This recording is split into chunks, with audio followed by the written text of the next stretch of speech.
Donc, je recommence. Donc, comme je disais, le webinar est enregistré. Vous pourrez le revisionner sur notre chaîne YouTube. Et pour la praticité de la présentation, nous avons coupé les micros.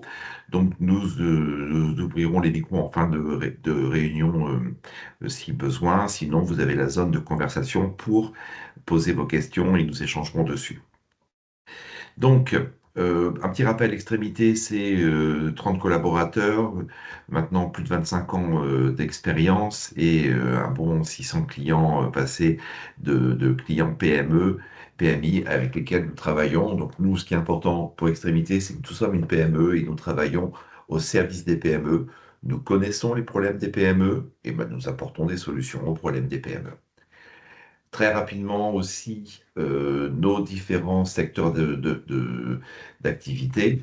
Vous nous connaissez pour la partie gestion, sur la partie droite avec les logiciels Sage, Cegid, Silae, le BI, la compta, la gestion, voilà. Donc, des différents éditeurs, hein, donc Sage et Cegid historiquement, et puis plus récemment Silae pour la partie paye. Une partie développement où on est capable de faire du développement sur mesure, de venir greffer des liens entre vos produits. Un développement qui aurait dans le passé pu être fait, c'était justement de récupérer des relevés et de les intégrer dans une comptabilité. Là, on a une solution sur mesure que je vais vous présenter, mais le développement est capable, à partir d'un cahier des charges, de vous développer une application pour vous faire gagner du temps. Le digital pour le web, l'externalisation de la paye, extrémité, à une société sœur qui s'appelle La Bonne Paye et qui est en mesure de vous fournir une prestation d'externalisation de la paye, comme le font les cabinets, comme le font les grands faiseurs d'externalisation, avec une approche plus PME et des interlocuteurs dédiés. Donc, sur la partie la bonne paye, hein, on s'appuie sur le savoir technologique d'extrémité pour le matériel, les logiciels, mais les gestionnaires de paye de la bonne paye sont vos interlocuteurs sur les différents sujets. Et sur la partie gauche, la cybersécurité, avec des ingénieurs pour vous aider à vous protéger et à corriger en cas de problème si vous avez des attaques ou des choses comme ça. Une partie réseau avec des techniciens qui sont capables d'intervenir ponctuellement ou en accompagnement tout au long de l'année de vos équipes. Le télécom avec nous notamment le 3CX, donc outil de télécommunication qui permet une vraie interopérabilité entre les utilisateurs, les produits, et le cloud avec la société System qui est en mesure d'héberger vos solutions. Rapidement, quelques références dans les clients, c'est vraiment pour rappeler que Extrémité intervient dans tout type d'activité et dans tout type de, de métier. Donc nos clients sont aussi variés que les produits et les solutions que nous proposons le permettent. Et pareil, on ne va pas passer point par point, mais un rappel des différents partenariats qu'on peut avoir. Donc, comme je vous disais, hein, nous, en l'occurrence, Sage et Cegid, Silae pour la partie paye, Quadient pour de la partie facture électronique, ainsi que, où est-ce que je ne vois pas, mais euh, le bloc sur le. Non, mais je l'ai pas, on l'a pas mis sur le slide. Je pensais à Flowa, mais je ne le vois pas sur le slide, qui est une autre solution sur la partie facture électronique. Pour rappel, le, Sage, l'environnement Sage, vous allez avoir Sage 100 avec différents modules, de la gestion financière à la gestion commerciale, de la gestion de la paye, de la gestion comptable, du décisionnel, de la gestion de production. Dans le pôle comptabilité, on a différentes solutions qui vont d'une comptabilité elle-même à des outils de moyens de paiement, de trésorerie, d'immobilisation, de l'EAS fiscal, de reporting, de recouvrement de créances et d'automatisation comptable. Ça, on parle facture électronique. Donc, facture électronique, Sage permet de le faire nativement, mais Sage Automatisation Comptable va plus loin. À ça, Sage ont rajouté un module et le focus est fait sur la facture électronique. Donc, il y a un module Sage Attacking Control qui existe, qui permettra d'automatiser beaucoup de traitements comptables. Et il y avait un pôle sur Sage qui n'était pas encore desservi, c'était la partie relevé bancaire. Donc là, c'est une solution externe, hein, ce n'est pas une solution native de chez Sage, c'est une société qui a développé cette application que nous commercialisons maintenant depuis un petit moment, qui est très implanté aussi chez les experts comptables, hein. Ceux qui ont travaillé en cabinet peuvent l'avoir utilisé dans le passé. Et là, cette solution, elle vient un petit peu couper la barrière de Sage et permettre de communiquer entre la banque et Sage de façon beaucoup plus automatique. Le but, c'est de dire adieu à la saisie manuelle. Le logiciel va récupérer de façon automatique les relevés. Donc, on n'a pas d'outils style Sage Direct ou d'autres outils qui le matin font une connexion, vont chercher sur le site de la banque les différents relevés et qui peuvent ponctuellement avoir un problème, les fichiers ne sont pas là, ils ne se relancent pas, ils ne se déconnectent pas, voilà. Là, pas de problème, le logiciel, la solution, c'est une solution SaaS. Vous allez la première fois vous connecter, mettre vos identifiants, il vous les redemandera tous les 6 mois pour s'assurer que c'est toujours d'actualité. Et lui, automatiquement, avec les accords qu'il a auprès de la Banque de France, il va chercher les relevés et vous les met à disposition dans votre espace de travail. Le but est de faire un traitement du relevé bancaire informatisé. On ne va pas laisser la machine tout faire et ne pas y jeter un coup d'œil. On va quand même avoir notre vision, notre contrôle sur ce que fait le logiciel. Mais vous allez voir que ça vous fait gagner un temps phénoménal. Et le but est bien de la transformation de lignes d'opération bancaire, de lignes de relevé en écriture bancaire, en écriture comptable. Donc, récupération jamais aussi simple que maintenant, parce qu'ils ont des accords spécifiques avec la Banque de France, qui fait que eux, ils sont capables d'aller chercher directement sur les sites des banques les relevés et même de travailler avec des banques du style Revolut, toutes les banques nouvelles, Conto, tout ça, qui pourraient, les cartes que vous auriez besoin d'intégrer. Mais aussi des cartes sur des sites e-commerce, vous avez des relevés PayPal, des choses comme ça. Le logiciel est capable de les traiter, de les importer. Je dis logiciel à chaque fois, mais ça s'entend bien. Ça sous-entend une version SaaS, version hébergée du logiciel, de la solution. Et donc, avec aussi bah, un accès web, un accès téléphone qui peut être pratique pour une consultation rapide. Le but de l'opération va être simple. Ça veut dire que quand on va récupérer les relevés, il va tout nous mettre en 471, compte d'attente. Donc j'ai un relevé de 14 lignes. Toutes mes lignes, il va dire bah, c'est du compte d'attente. Et ça va être à moi, la première fois, de lui donner des critères pour qu'il sache me mettre les comptes comptables. Donc là, ici, dans l'exemple, les comptes 411 010 et 411 020 ont été affectés parce que c'était indiqué salaire et c'était indiqué Schmitt, c'est indiqué salaire et c'est indiqué Schneider. Donc, on va au départ, à l'initialisation du dossier, trouver les critères qui vont bien pour que l'affectation se fasse. Et au fur et à mesure, il appliquera ces affectations que je pourrai, bien sûr, surveiller et contrôler. Là, le deuxième cas, c'est dans les relevés, des fois, on a des opérations où il y a un montant global, mais ce montant global est à éclater en différentes sous-comptes. Par exemple, ici, j'ai une remise de carte bleue de 122,40 €, dont commission de 40 et TVA 0,40.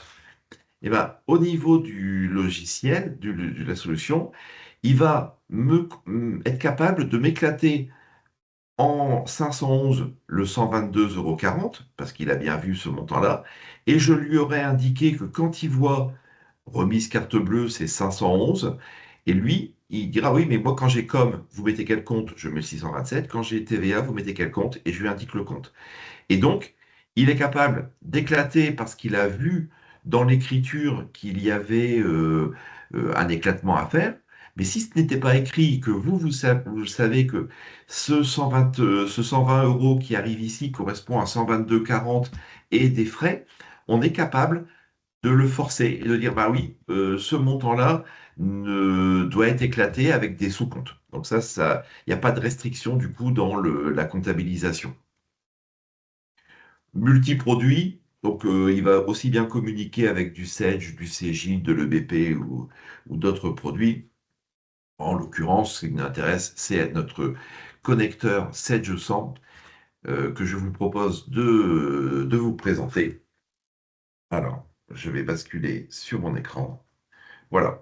Donc là, je suis sur mon site TransferBank. J'ai des messages d'alerte, des messages d'information au fur et à mesure que je me connecte. Et moi, je me connecte avec un identifiant, un mot de passe. Je suis dans mon interface logicielle. Je vais ici pouvoir avoir accès à mes différents relevés et préparer mes écritures. J'ai la possibilité donc de créer différents dossiers, si on avait une sorte de multi-société, des comptes bancaires. Je vais créer mes comptes de la Société Générale et pour la Société Générale, aller affecter à mon compte courant le journal qui va bien et le compte qui va bien. Et à mes comptes de placement, mes comptes de carte bleue, les journaux et les comptes qui vont bien. L'idée, c'est qu'une fois que j'ai initialisé ici mes comptes bancaires, je vais les retrouver ici. Je vais pouvoir aller sur la banque Bijoux de Vincent Dubois à la BEE.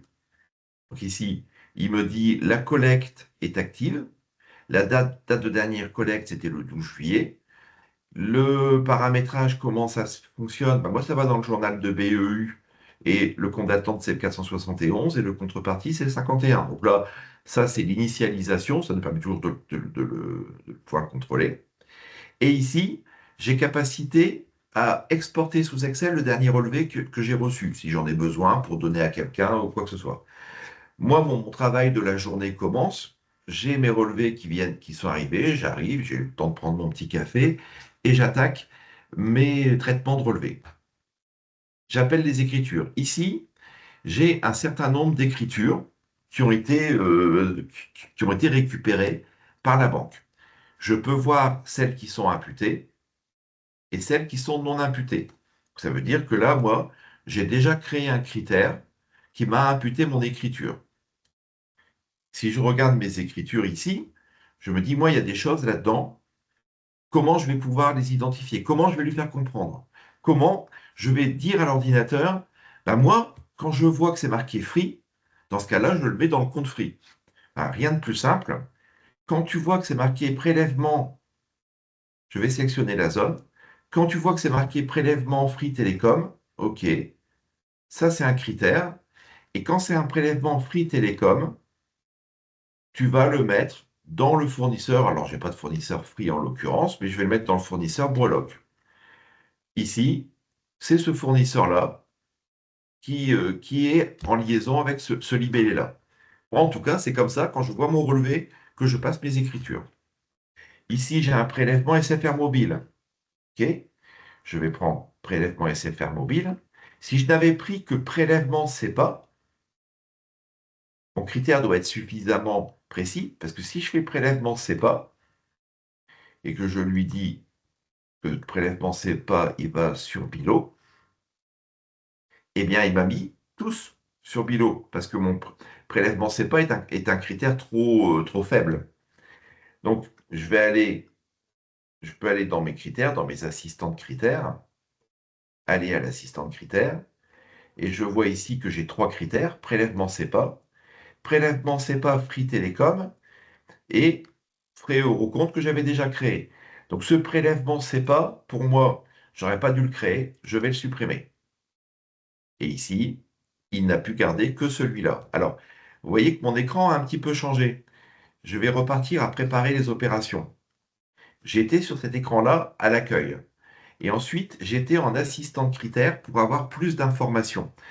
Normalement, avec ce premier écran, vous allez pouvoir traiter quasiment toutes vos écritures. Mais peut-être que vous allez dire, bah oui, mais moi j'ai des informations plus détaillées. Si jamais c'est marqué prélèvement CEPA et que c'est marqué, alors par exemple, pour celui-là, je vais prendre le prélèvement CEPA SFR. OK, j'ajoute un critère. Pardon, excusez-moi, j'ajoute un critère.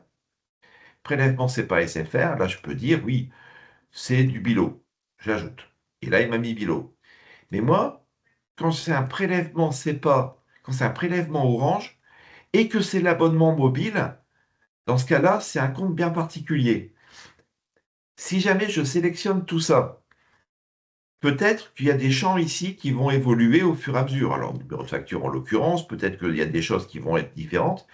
Donc, si mon critère doit être un peu plus compliqué que juste une pièce, je prends assistant de critères, je vais dans les critères et j'ai toujours cette notion de ce que j'ai imputé et de ce qui n'est pas imputé. Et moi, sur le prélèvement orange, je vais lui dire, quand c'est marqué prélèvement orange, je vais créer un nouveau critère, et que c'est marqué mobile ici, je l'ajoute là. Quand les critères sont cumulatifs, quand c'est marqué prélèvement CEPA et que c'est le mobile, dans ce cas-là, tu peux me le mettre dans le compte. Hop, c'est des clients, je vais prendre hop, hop, hop. J'ai des clients. Allez, on va mettre celui-là. Et je crée mon critère. Voilà, du coup, il disparaît parce qu'il est maintenant imputé. Je le retrouve bien ici. Donc, je peux me créer des critères un peu plus touchy, hein, un peu plus sophistiqués. Je vais ici avoir une remise de carte. Ah ben là, c'est carrément le cas de tout à l'heure où j'ai des frais, du hors-taxe, de la TVA. Ok, moi, cette remise de carte, de toute façon, ça va dans un compte bien particulier, donc je peux le sélectionner. Quand je vois remise de carte, je crée un nouveau critère. Cette remise de carte, je l'impute sur un compte, voilà,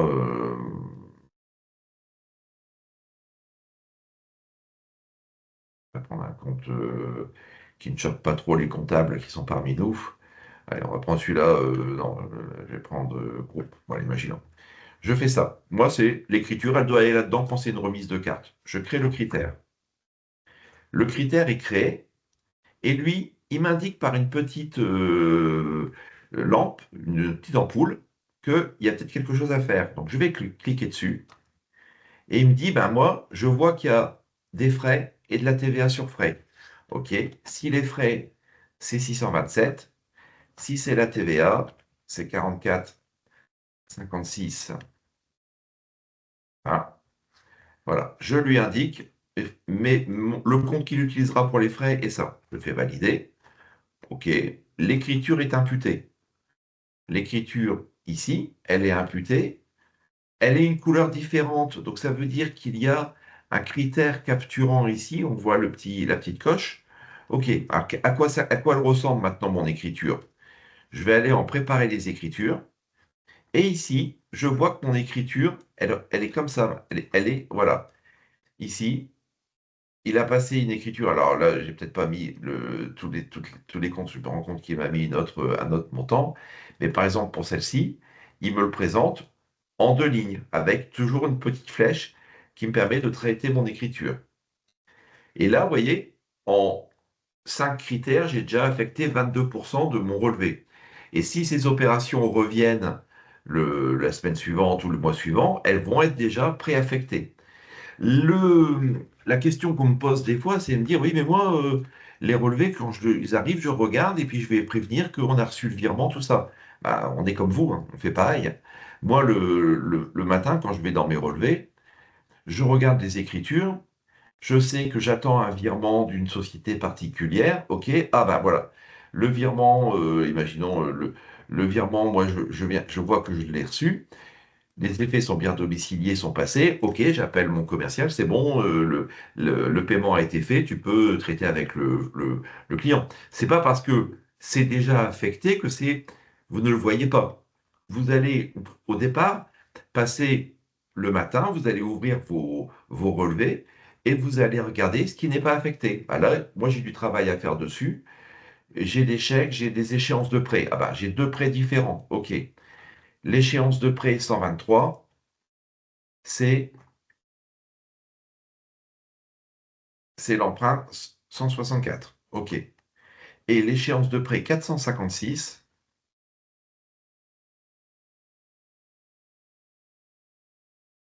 voilà, critères. J'ai peut-être pas de prêt dans mon jeu d'essai, mais je vais dire, c'est celui-là.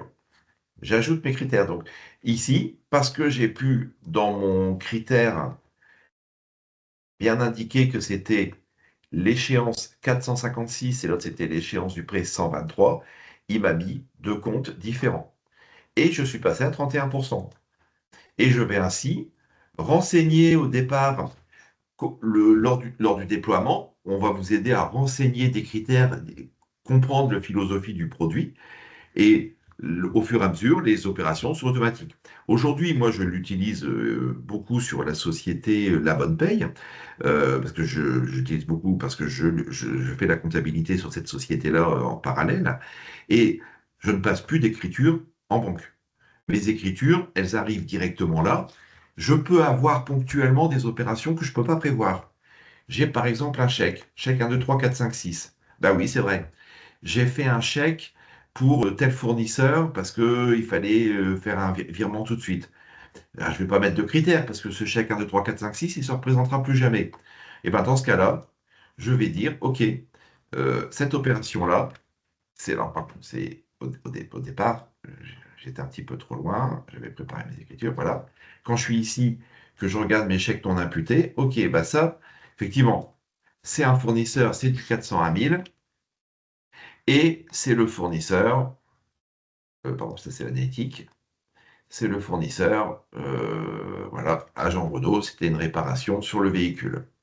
Et ainsi, mes deux, trois chèques, je vais les faire, OK, bah oui, là, c'est vraiment la chose qu'il faut aller chercher manuellement parce que j'ai pas trop le choix là-dessus. Et je prends celui-là.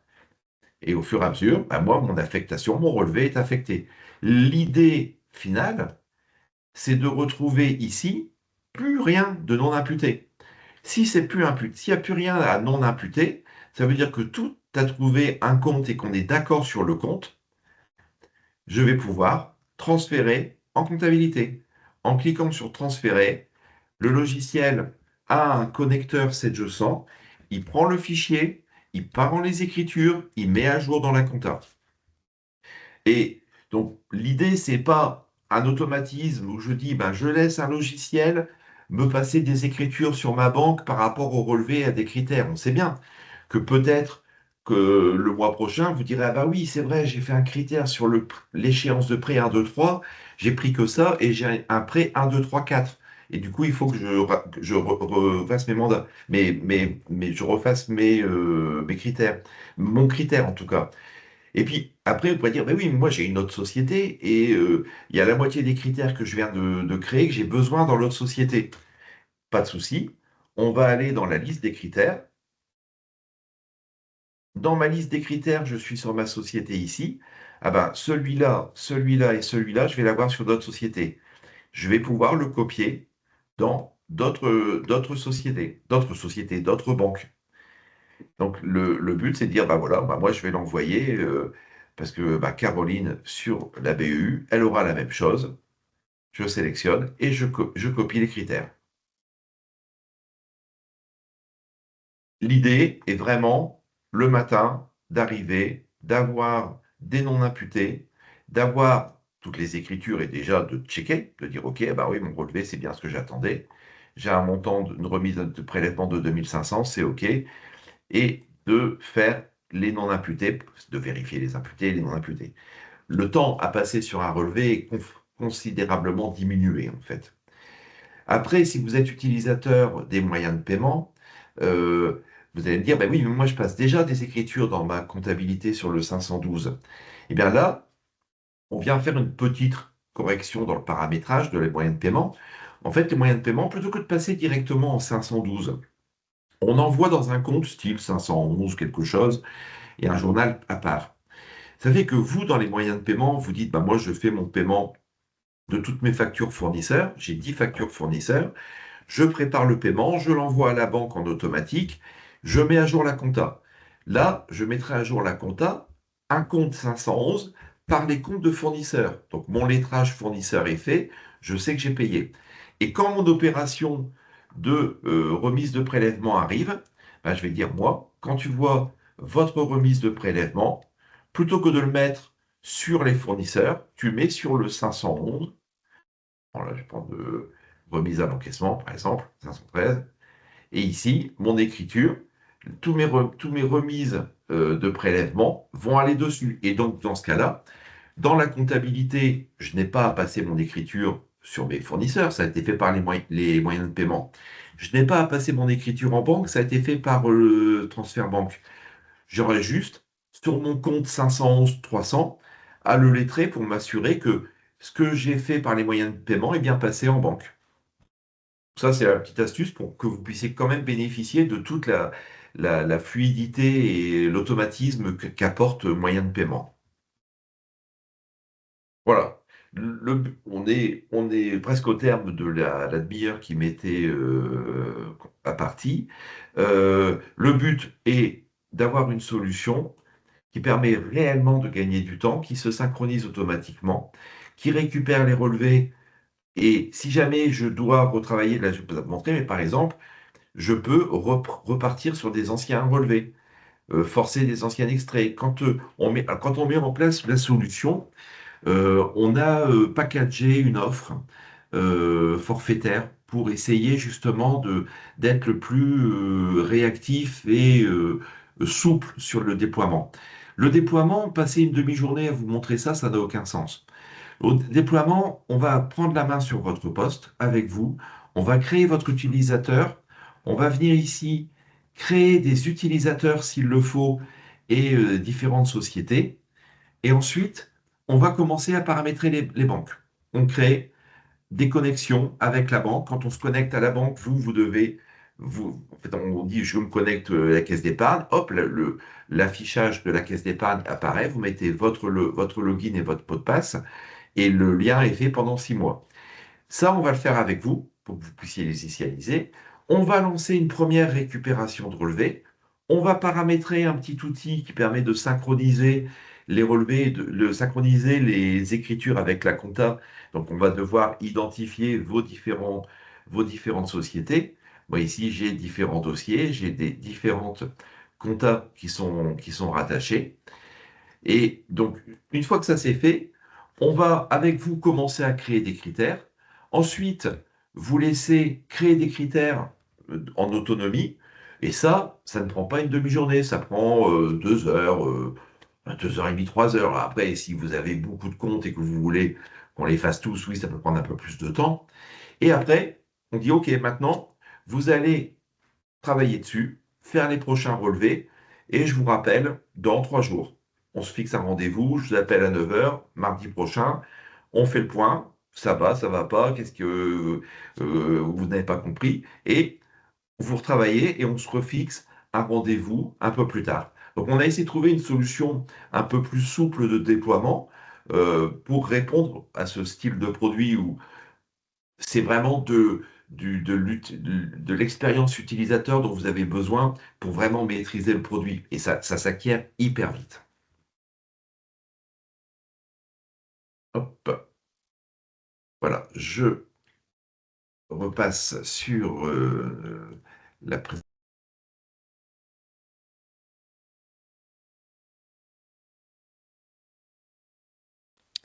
Vincent, ton micro est coupé à nouveau. Excusez-moi, c'est quand j'active ou je désactive la caméra que j'ai le micro qui se coupe. Donc, je disais, là, j'ai fini pour la partie présentation, mais si vous voulez revoir certains détails, mon écran est toujours disponible. Le principe, c'est que si j'allais dans ma comptabilité, j'aurais mes écritures une fois que j'ai cliqué sur transfert des écritures. Euh, Je ne sais pas s'il y a des questions. Pour l'instant, il n'y a pas de questions. Si vous souhaitez qu'on ouvre le micro, si vous avez des questions, on n'est pas très nombreux, ça peut être plus sympa. Donc, n'hésitez pas à lever la main au niveau de l'interface. Vous avez une petite icône lever la main pour pouvoir prendre la parole.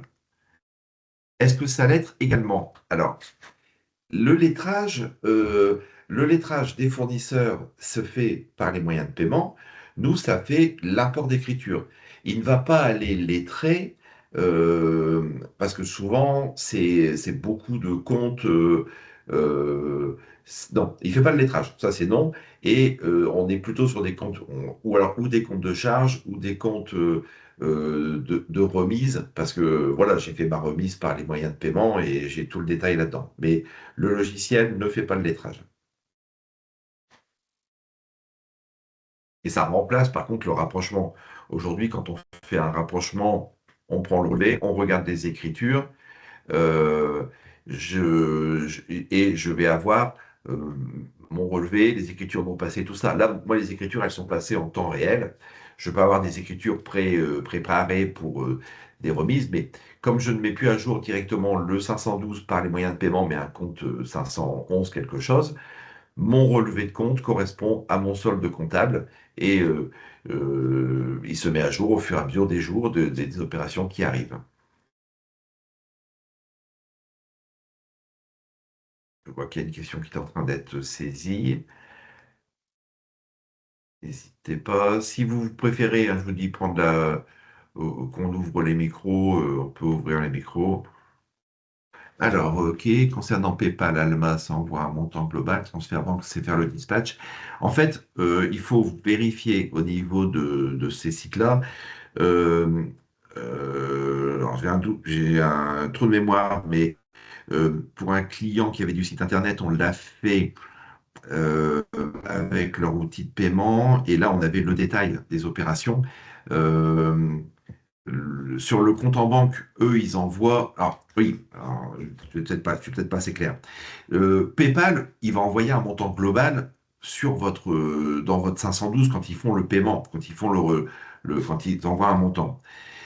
Nous, ce qui nous intéresse, c'est d'avoir des relevés de compte de PayPal, comme on peut avoir des relevés de carte bleue. Si je regarde, moi, prélèvement carte bleue sur mon compte, il met X euros. Si je regarde mon compte carte bleue, j'ai tout le détail. Et c'est ce fichier-là qu'on est capable d'intégrer. Et PayPal, euh, je- j'ai plus l'autre produit, mais j'ai déployé notamment chez un client. Et donc là, effectivement, la connexion, elle est un petit peu, des fois, elle est un petit peu moins intuitive que peut l'être avec les banques. Les banques, c'est du grand public. Donc, un code, un identifiant. Là, il a fallu aller sur un site pour s'identifier, mais une fois qu'on a récupéré, on a récupéré le détail. Là, c'est à voir avec PayPal, est-ce que je peux récupérer le détail?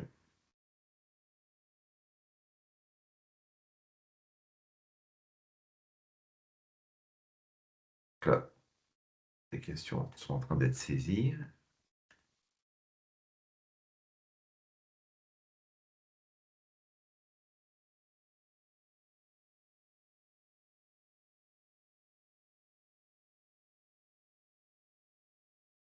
Question. Alors, est-il possible de passer par web transfert quelques banques uniquement, néobanques, et de garder l'intégration pour cette direct pour les autres? Le laitage des paiements clients est primordial sur les autres banques. Alors, oui, dans l'absolu, on n'est pas obligé de mettre toutes les banques. Je fais ce que je veux, je en mets deux, trois, ça me va très bien, ça ne pose pas de souci. Par contre, quand vous dites que le lettrage des paiements est primordial, euh, avec Sedge Direct, il n'y a pas de lettrage automatique. Quand vous intégrez des écritures, je ne sais pas si on peut, si ça vous dérange, si on peut, non, si vous voulez, on peut ouvrir le micro, parce que peut-être que attends, je, Je sais pas si, je peux pas prendre le micro. Je sais pas, Sandra, si tu sais ouvrir le micro. Je teste de suite. Ouais.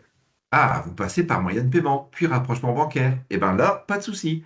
Moyen de paiement et rapprochement bancaire, on va pouvoir être en transfert banque. Pourquoi? Moyen de paiement, aujourd'hui, c'est pour des paiements fournisseurs, je vérifie, mais pas les clients.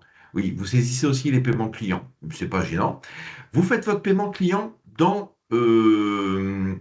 vous faites votre paiement client dans moyen de paiement. Vous dites, OK, j'ai encaissé tel client, tel client, tel client, ou je fais des prélèvements clients. La bonne paye, on travaille en prélèvement. Aujourd'hui, moi, je fais mes factures, je génère les prélèvements pour le mois suivant, je comptabilise dans ma compta. Mes comptes sont lettrés. Et quand l'opération arrive sur Transfert Banque, je lui dis, bah, ça va pas dans le 500, c'est pas un prélèvement de 10 000 € pour un 411 particulier, c'est un prélèvement de 10 000 € pour un 500, pour un compte 512, 513, 514, enfin, un compte même 580 si je le veux. Et dans ma compta, je ne lettre que le 580 avec le 580. Mon écriture qui vient de moyen de paiement avec mon écriture qui vient de transfert banque. C'est alors on pourrait personnaliser la présentation là-dessus si vous voulez, et puis regarder. Mais tous les clients qui sont passés en transfert banque qui avaient des moyens de paiement, on a justement créé un journal et une banque, enfin pas une banque, mais un journal et un compte particulier pour quelque part les prélèvements ou les virements qu'on émet, les mettre dans un compte. Et là, on lettre un montant global. Mes tiers ont été lettrés par moyen de paiement. C'est les moyens de paiement qui passent l'écriture. Et après, je n'ai qu'un lettrage de petits montants. Voilà. Clients et fournisseurs, ouais, peu importe. Et franchement, alors, autant bah, il y a des sujets qui sont théoriques et même si ça commence à rentrer dans le pratico-pratique comme la facture électronique, il y a encore des sujets, il y a des choses qui... Là, ce produit-là, c'est vraiment le produit qui se met très vite en place. Et je dirais, une fois que vous avez choisi d'opter dessus, euh, dans la semaine, le produit peut être déployé et tout de suite vous récupérez vos relevés. Et si vous dites, bah non, moi je vais attendre un petit peu, mais je vais garder mes relevés de côté pour les passer, c'est pas gênant aussi. Donc, plus il y a de matière, plus il y a de relevés, plus vite votre outil est opérationnel.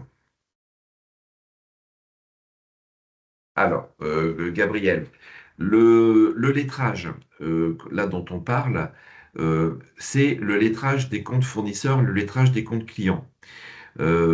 J'ai 10 factures fournisseurs à payer. Je vais dans moyen de paiement et je dis je vais préparer un virement pour ces 10 factures fournisseurs.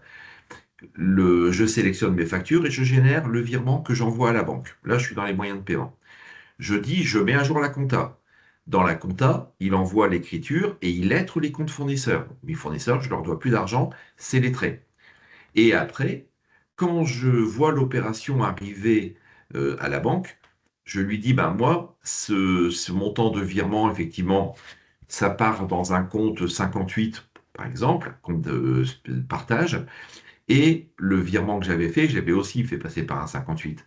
Et là, ce que j'ai à lettrer, c'est d'aller dans mon compte 58, qui serait le compte virement émis, et de dire, bah oui, le 5 janvier, j'ai fait un virement de 10 000 € et le 6, il est passé en banque, ça, je le lettre. Le telle date, j'ai fait un virement, j'ai fait. En fait, ça limite, on n'est pas sur un lettrage de compte de client ou de compte de fournisseur avec une foultitude, on est sur un lettrage des virements émis et des cumuls de virements émis. C'est-à-dire que j'ai fait un virement le 5, j'ai fait un virement le 10, j'ai fait un virement le 12. Et là, on est vraiment dans l'idée de se dire, je, je suis, j'ai pas un virement qui est passé à la trappe. Donc il y a une action humaine, mais très très limitée sur la partie 58 en fait. Ce qui permet d'avoir un contrôle complémentaire entre l'opération initiale et le montant.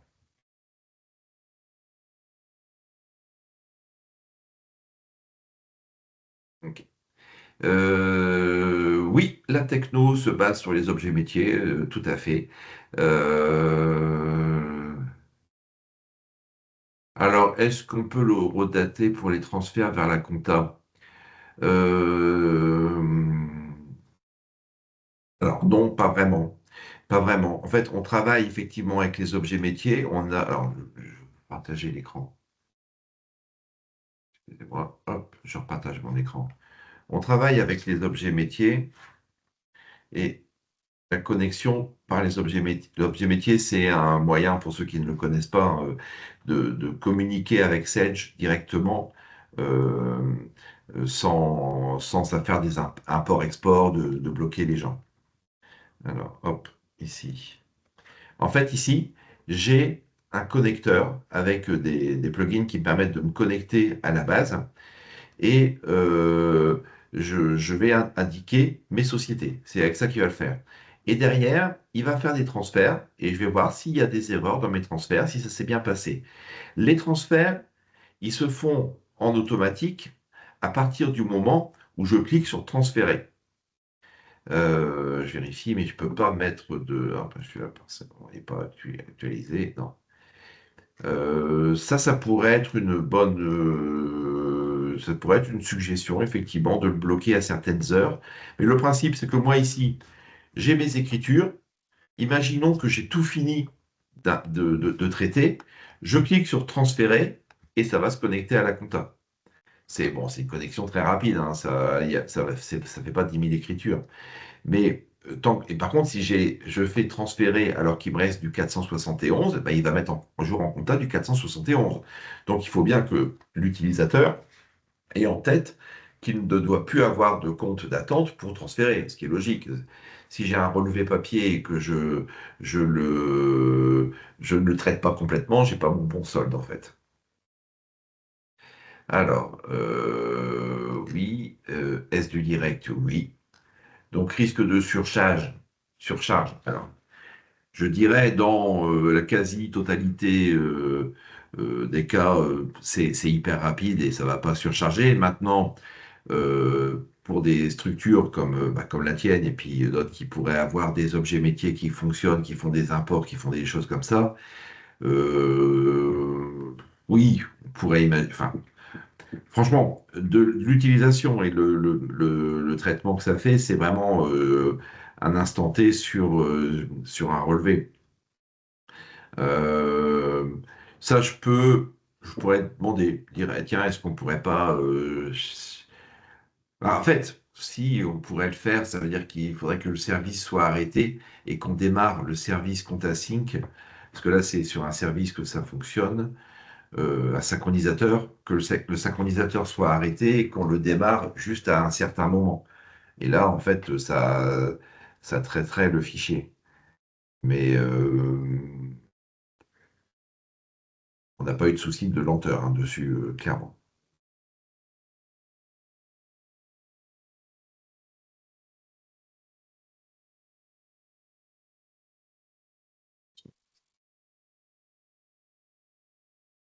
Il y a personne qui saisisse. Oui, oui, oui. Euh, on aura le lien de la vidéo. Alors, il y a déjà différentes. C'est notre troisième webinar, si je ne dis pas de bêtises. Donc, il y a déjà des vidéos qui sont présentes. Et ben, celle-ci, elle sera rajoutée à notre chaîne YouTube, à laquelle, bien sûr, je vous invite à vous inscrire, à liker, et à suivre, car on met régulièrement des nouvelles vidéos. Euh,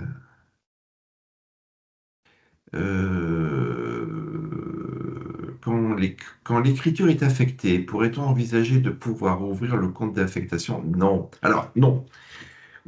Non dans WebTransfer. Quand j'ai affecté ici mon compte à un 401, alors je vais sur celui-ci, quand je l'ai affecté ici à Brelo, je ne vais pas pouvoir ouvrir le compte de tiers. Par contre, quand je mets à jour, là je récupère mon relevé du 14 mars. Rien ne m'empêche d'ouvrir la compta, de me mettre sur la ligne et de faire la fonction. En fait, quand ça s'ouvre, c'est que c'est le lettrage le lettrage automatique s'active, la proposition de lettrage, alors rien ne vous empêche, quand vous avez fait votre traitement, là, ça vous fait gagner du temps, vous l'envoyez dans la compta, vous ouvrez la compta, vous ouvrez le relevé, vous regardez, bah là, il y avait un client, je le sélectionne, hop, les traits, et il vous propose les écritures. Donc, on peut retrouver la fonction en deux étapes, mais ce n'est pas deux étapes cumulatives qui vont prendre plus de temps qu'une seule étape. On va réellement gagner du temps sur la partie génération des écritures comptables à partir du relevé, et on va repasser un peu de temps, mais pas non plus beaucoup, sur la partie euh, lettrage, en fait. Le plus simple, c'est effectivement, je veux dire, je vais pas aller passer sur chacun de mes comptes pour vérifier s'ils sont lettrés. Mais par contre, si j'ouvre mon journal de banque, je vois là, c'est un compte client, je le sélectionne, lettré, ok, ça va être ça. Le suivant, lettré, ça va être ça. Voilà. Là, il y a une méthode assez rapide à mettre en place et à utiliser.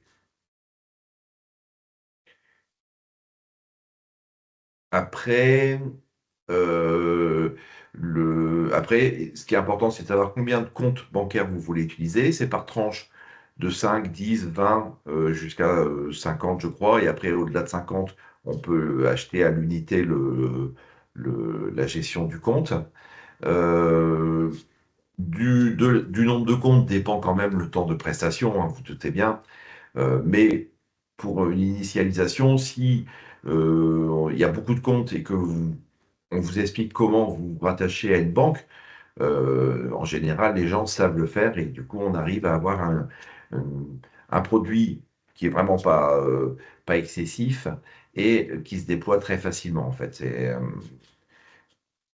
C'est vraiment un réel succès auprès des clients. À chaque webinar, on a derrière déclenché des interventions pour le déployer et les mises en place se sont super bien passées.